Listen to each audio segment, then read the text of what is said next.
The Trump administration and Iran are trading conflicting comments over prospects of a second round of direct peace talks in Pakistan, even as we count down to the two-week ceasefire that Donald Trump claims now ends on Wednesday evening, Washington time.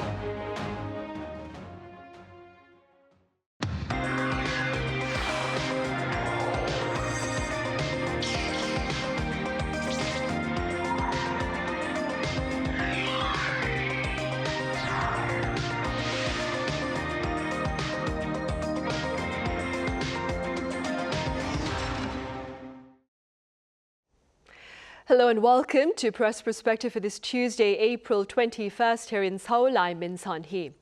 Will they or will they not? Now, this is the million-dollar question as we all await to hear whether a second round of direct discussions between the US and Iran takes place in Pakistan, as touted by Donald Trump in recent days. Also, he now claims the two-week ceasefire between the US and Iran ends on Wednesday, Washington time, Wednesday evening that would be. For more on this, I have Thomas Maresca with American news agency UPI here in the studio. Thomas, welcome back. Thanks, great to be here. I also have freelance journalist Yang Chien-Hao with us. Chien-Hao, it's great to have you here. Hello, glad to be here in another chaotic week in the world. Right, indeed. Thomas, what's the latest with regard to prospects of peace talks between the US and Iran in Pakistan as we count down, of course, the two-week ceasefire? Yeah, chaotic is probably the word for that. And as you said, will they, won't they? What we know now, officially, there's no confirmation that talks are being held. For Iran's part, publicly, just earlier today, maybe 10 or 12 hours ago, one of Iran's top negotiators, Mohammad Bagher Ghalibaf, said on X, that his country was, would not negotiate under the shadow of threats, and threatened that his country's armed forces were prepared to reveal new cards if fighting resumes. And basically Iran is accusing the U.S. of violating the ceasefire and pointing to Israeli strikes in Lebanon and the U.S. blockade of Iranian ports and the U.S. seizure of an Iranian cargo vessel as some of the reasons for that. Meanwhile, it sounds like Vice President J.D. Vance is set to depart today. I mean, it's still pre-dawn kind of in the U.S. Tuesday, but all signs seem to be pointing to him traveling there. I mean, there was also a lack of clarity about will he, won't he go over the weekend. First, on Saturday, the White House said he was going to go, and then on Sunday, President Trump told some news outlets that Vance wasn't going because of security concerns. But then the White House contradicted him later in the day. And then on Monday, actually, Trump said in another interview that Vance had already left, and also said that a deal with Iran would be reached later that day, but they hadn't started negotiating. So, a lot of confusion about that, but it does sound, from most accounts that Vance is planning to go. And there have been reports that, not publicly, but privately, Iran does appear to possibly be, readying a delegation. There was something in the Wall Street Journal referencing that. And, there also are signs that something is being prepared on the ground in Islamabad. Reports from on the ground are saying that, there's streets being blocked off and preparations being made. And there have been some flight tracking data that's shown that U.S. government aircraft with communications equipment, motorcade support landed in near Islamabad already. So, it sounds as if, I guess we could read the signs that something is going forward, but clearly nothing definite yet. And, it may just be this kind of dual track negotiation from Iran's perspective, taking a kind of a hardline public stance, getting some leverage perhaps, but, keeping the process going. But yeah, as you mentioned as well, the ceasefire is supposed to end at 8 p.m. Wednesday evening, which is, I guess, Thursday morning here. And, Trump had threatened that it was highly unlikely to be extended if a deal was not reached. And so anyway, yeah, it's kind of down to the wire, I guess. We'll see what happens. Right, and such diplomatic efforts, Chien-Hao, come against the backdrop of tensions in Middle Eastern waterways, that is. As Thomas mentioned, the U.S. seized an Iranian-flagged cargo ship this past weekend. What's the latest in the waters of the Middle East? So Iran had announced on the 17th that it would reopen the Strait of Hormuz, but the United States has not taken reciprocal steps to allow the vessels traveling to and from the Iranian major ports. And before Iranian closed the route again on the 18th. Dozens of commercial ships have passed through the Strait of Hormuz. Iran then warned that any vessel approaching the area would be considered as potential targets. And since the 90th, only 4 ships have managed to pass through the strait in either direction. And at this point, the United States has announced that it is resuming talks with Iran. Thomas has just mentioned that Pakistan is now acting as a mediator, and the United States Vice President J.D. Vance has already traveled to Islamabad to prepare for another talk, for another negotiation. And also, the Wall Street Journal just revealed that Iran, now they are going to send a delegation group to Islamabad too. But now both sides, both countries are continuing to accuse each other of violating the ceasefire. I'm saying the attacks and the harassment are still ongoing. So far, they have not been able to reach any kind of agreement on specific issues. And after the strikes conducted by the United States and Israel on Iran, the Tehran Authority now moved to block the Strait of Hormuz again, a critical route that carries about 1/5 of the world's oil supply. And as the conflict drags on, the impact on the global economy is expected to grow increasingly severe. Right. In the meantime, Thomas, what more can you tell us about the comments posted by US President Donald Trump on his social media platform with regard to efforts to ease tensions in the Middle East? Well, it's kind of gone both ways. It's kind of the full Trump experience. He's been swinging between these extreme threats and optimistic deal talk and a lot of things in between. I mean, the most recent sort of wave, I mean, a lot of this is via his own social media platform, Truth Social. His last sort of barrage of messages, he's basically been bragging that this has already been a major military success. He's saying that the blockade has been costing Iran heavily. He says he's in no rush to make a deal, kind of pushing back at the reports that Trump is eager to make a deal. And he's saying that any new agreement with Tehran would be stronger than the Obama-era JCPOA, which was the Iran nuclear deal that Trump basically ripped up, right as soon as he took office in 2016. It's just sort of it's really, on the one hand, on the other hand, I mean, he talked about, and a lot of it seems to be his responding to media accounts. One of his most recent ones was talking about Operation Midnight Hammer, which was the initial strike against the Iranian, nuclear facilities, and saying that was a complete and total obliteration, and Iran will not, digging out whatever is left. He calls it nuclear dust, will be a long and difficult process. I'm winning the war by a lot. Things are going very well. I'm under no pressure whatsoever, et cetera. He talked about how the U.S. intercepted this ship, this Iranian vessel in the Gulf of Oman, and blew a hole in their engine room.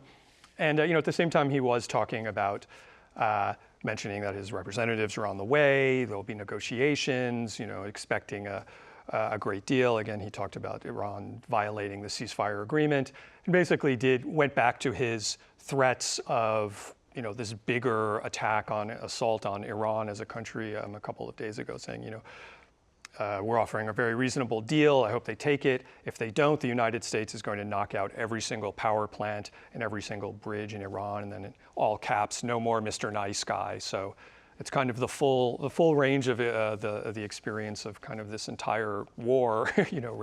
Written a few tweets, and as well as he's made some public news appearances, and has said one thing, then another, extended the deadline, said that Vance wasn't going, et cetera. So, a lot to try and sort of keep track of. Right. Overall, he has maintained his hard-line rhetoric then online. Mostly, yes. Right. Chien-Hao, I wonder, what have been some of the ripple effects of the unrest in the Middle East for Taiwan? First, the energy supply issues has become much more severe and much more unstable. For example, around 60% of Taiwan's oil come from Saudi Arabia, with another 30% of its natural gas come from Qatar. And after the war began, the oil prices rose, triggering public complaints already. And when Iran moved to block the Strait of Hormuz, people grew concerned not just about the fuel prices, but also whether the gas supplies could be affected. And in the beginning, Taiwan estimated that its crude oil reserves can cover about 120 days of demand, while natural gas reserves would last around 11 days. So far, more than a month into the conflict, aside from rising oil prices, natural gas supplies have remained stable till now.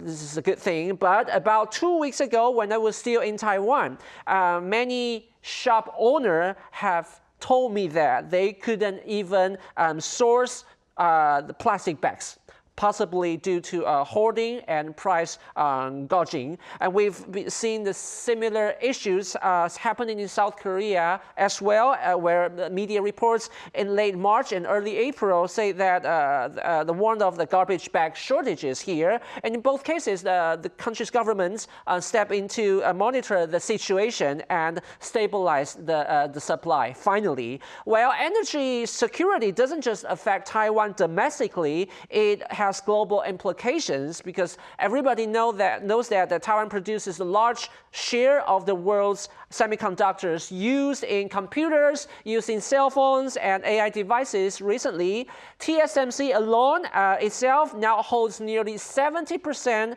of the global foundry market, and that means any disruption, whether from earthquake, typhoons, those kind of natural disaster, or energy shortages linked to overseas conflicts or wars, could have very ripple effects across global supply chains. And even a 1 second power outage at TSMC can cost about $4.2 million lost. That's why both the company and the Taiwanese government place a very high priority on stable energy supply. For now, fortunately, it remained unaffected. Right, and hopefully it stays that way.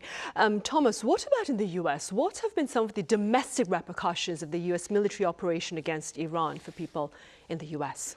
Well, we're seeing kind of an economic side of it and a political side. I don't think the U.S. is quite as exposed yet as to the sort of energy crisis crunch as we're seeing, as Chien-Hao mentioned, in Taiwan, and certainly here in South Korea. Like, you were saying, the shortage of garbage, plastic trash bags and things. I mean, I don't think the U.S. has feeling that pinch quite as acutely now. But of course, gas prices have just risen globally, and that's something that is very significant to a lot of people drive a lot in the U.S. I mean, it's a very, very, very core sort of expense for people in a way that's not necessarily in other countries. And gas is above $4 a gallon now, and it was $3 before this started. So that's a significant jump. And that spills over into the rest of the economy. Obviously, I mean, inflation has ticked up, and I think we still really haven't seen inflationary pressure really work its way through the system to this point. But there is an immediate effect on prices, and particularly on gas prices and just kind of consumer sentiment.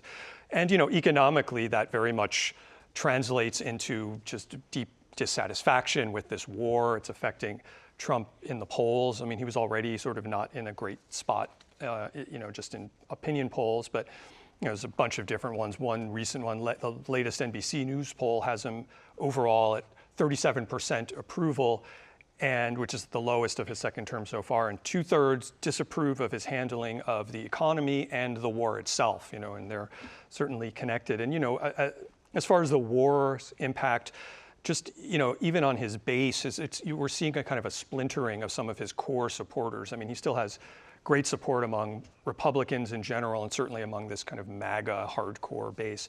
But there are notable kind of signs of divisions there, which is something that we really haven't seen that much, up until this second term and even more recently. And part of that is just because a lot of what he ran on was this sense of we're not getting into any new wars. I mean, that was one of the campaign slogans, was no new wars in the Middle East. And so it's seen as, Tucker Carlson, who's a very influential broadcaster, called the war a betrayal. Steve Bannon, who's one of the sort of, consulting figures behind Trump's whole rise, has warned that it would blow up the MAGA coalition. People like Marjorie Taylor Greene, a congresswoman, has kind of split away, and she's been very critical of it. And even more, the rank and file Republicans are seeing this as a threat to their. We have very big midterm elections coming up in November, which threaten to, I think the Republicans are already expecting to lose control of the House of Representatives. And a lot of, normal sort of so-called more normal Republicans are also sort of sticking with Trump for now. They've been kind of blocking a war powers resolution to limit his ability to just, kind of do whatever he wants to continue this war. But there have been reports that they're sort of, they're starting to express concern that, we can't just keep doing this indefinitely. It's harming, their own political fortunes, and obviously it's, having a direct impact on people's lives in the country. We're even seeing kind of just this sense of maybe from within the administration, different factions. It feels there have been a lot of very deeply reported kind of background leak type of reports that have come out in a couple of weeks about the whole process of this. There was something in the New York Times about how the decision to go to war and unfolded. And I mean, there was just so many different perspectives and voices from that room. And then the Wall Street Journal this weekend had a deep report about Trump being kind of kept out of the war room when they were doing this rescue mission of the downed F-15, which I think I was talking with you about on the show recently, and how he was just so impatient and yelling at everyone and kind of, just being presented as being not stable and in control enough to sort of handle the situation. So you start to see these types of cracks coming out where maybe people are positioning themselves to, in the future. So clearly, yeah, it's not popular. And, there was never really a big public rally around the flag for it in the first place. There was just never a sense of why we're going to do this. It was never presented to the American people, and the reason for it has kept changing. So already no big public buy-in, and now it's just, as the farther it drags out, the worse it gets for the economy. And I think, obviously Iran is well aware of that, and that has given them, stronger hand in all of this. Especially over the Strait of Hormuz. 100%. Right. Chien-Hao, Thomas mentioned the New York Times. My next question is related to a coverage by the New York Times. It's titled, Iran resisted a powerful attacker. Taiwan can too. Now, speaking as a Taiwanese correspondent based here in South Korea, what are your takeaways? Frankly speaking, I wouldn't go as far as whether Taiwan can replicate Iran's experience, but this article does offer some important lessons and warnings indeed. Taiwan is often seen as part of the United States strategy to counter China, but it's rare to see comparisons drawn with Iran together. This piece argues that despite being at a disadvantage in terms of military hardware and facing intense U.S. bombardment, Iran was still able to deny what might otherwise have been a quick American victory. And it also suggests that any attempt by China to take Taiwan would likely still require a ground invasion with a very big risk of heavy casualties. And for Taiwan, that means preparing for scenarios where command networks are disrupted while still being able to fight through decapitation strikes and decapitation strikes, space and counter-space attacks, and often offensive cyber operations. To do that, the article stresses that the need for succession planning, decentralized command and control and deception strategies, and greater overall survivability. These are highly relevant, I think these are very useful recommendations for Taiwan. But the challenge right now in my country is very political, I should say. President Lai Ching-te has proposed a special defense budget of about $14 billion US dollars to strengthen its island's military capabilities. However, within the ruling party and the minority in the parliament now, The government and the opposition party have failed to reach any consensus, raising concerns in Taipei about whether these measures can move forward in time. Right, I see. Thomas, let's move back very quickly to the venue of the potential additional peace talks between the US and Iran. I'm speaking about Pakistan. Quite a number of pundits here in the country are wondering how Pakistan has emerged as a mediator between these two countries. What are your thoughts? Yeah, it's interesting to see. It's not, Pakistan is not necessarily the first country you would think of to be in this role. And, I think probably more over time, it may come out how this whole process emerged. Right now, I don't think we know really what, has happened precisely behind the scenes. But, just generally, Pakistan obviously is motivated, has a lot at stake in seeing this war resolved. It's a neighbor of Iran and has reasonable relations with them. But Pakistan has also kind of improved its relations with Washington in recent times. I mean, there was that Pakistan-India sort of 4-day standoff potential war last year, and Trump, which was resolved, and Trump kind of really stepped in and took credit for being the one who ended this war, and India pushed back against it, but Pakistan really kind of leaned into it and nominated him for the Nobel Prize. And Pakistan's army chief, Field Marshal Munir, Trump has spoken really highly about him since, called him my favorite field marshal. So, I think that Pakistan recognizes there's a lot at stake for them, and they're sort of seen as, from both sides, as not being too much in the sway of one or another. They have okay relations with Gulf states as well. So I think they're just kind of being opportunistic about it. And I think we will learn more about how this evolved as time comes on. It's not the first time. They famously were sort of the back channel negotiators for when Nixon went to China in 1972, and they've been involved in a few other things along the way. But in any case, yeah, it's an interesting development in this whole drama in the Middle East. Right, indeed. Well, we'll wait and see if the talks between the US and Iran do take place before the ceasefire ends on Wednesday evening, Washington time, as Donald Trump has said. All right, Thomas, thank you so much for your time and your thoughts. Thank you. Chien-Hao, thank you very much for your insights. Thank you. Right, that ends this edition of Press Perspective. We return same time tomorrow with more panel discussion. Do join us then, and thank you for now.